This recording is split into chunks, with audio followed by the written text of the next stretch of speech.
L'etapa de batxillerat és l'inici dels estudis postobligatoris, en els quals els alumnes han fet la seva primera tria seriosa i important, que els portarà o els obrirà la porta a uns estudis superiors, ja siguin graus universitaris o cicles formatius de grau superior. I la nostra missió és acompanyar-los en aquest recorregut. Des de l'Escola d'Aina Isart formem persones perquè intervinguin i millorin la nostra societat, que siguin fonts, que transformin, que creïn, que innovin, que reflexionin.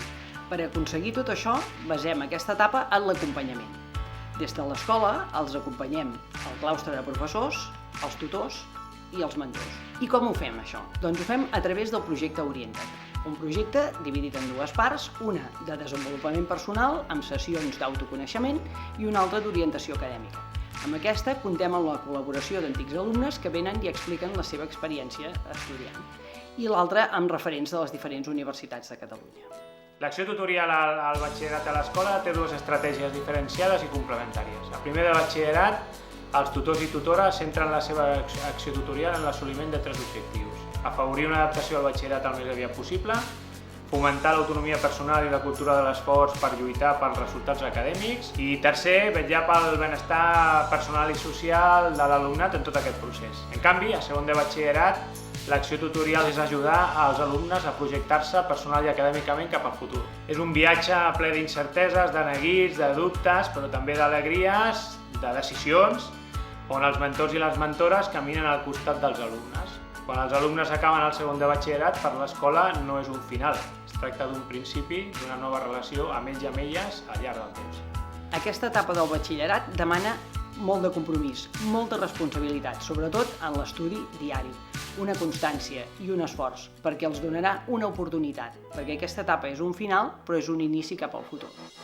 A l'escola oferim les 5 modalitats de batxillerat: científic, tecnològic, humanístic, social i, des de fa 8 anys, l'artístic. En el batxillerat artístic el que intentem és acompanyar l'alumnat en el seu procés creatiu, tot fent un recorregut per diverses tècniques i disciplines artístiques. Aquesta pluralitat de materials i recursos dels que disposem en el centre ens ajuda que l'alumnat vagi descobrint mica en mica la seva passió i així el seu camí professional. El treball en grups reduïts ens permet una atenció personalitzada i molt propera amb els joves.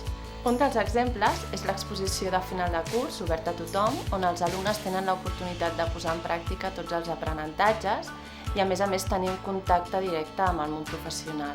D'aquesta manera intentem potenciar l'autonomia i el treball en equip.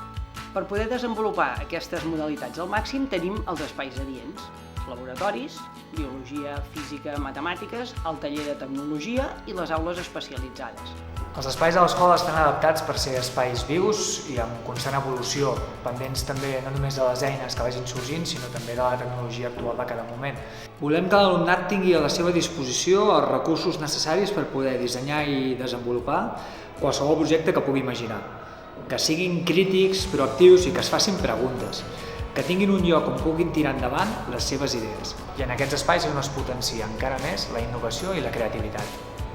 Som escola innovadora i l'equip pedagògic ha creat un espai per pensar, per debatre, per proposar, per decidir, per avançar, que anomenem workshops. Els workshops són tallers que es fan fora de l'horari escolar i que són voluntaris pels alumnes. Són de temàtiques diferents, com ara filosofia, literatura, disseny de videojocs, robòtica, i poden ser també de reforç, com ara de matemàtiques o de llengües.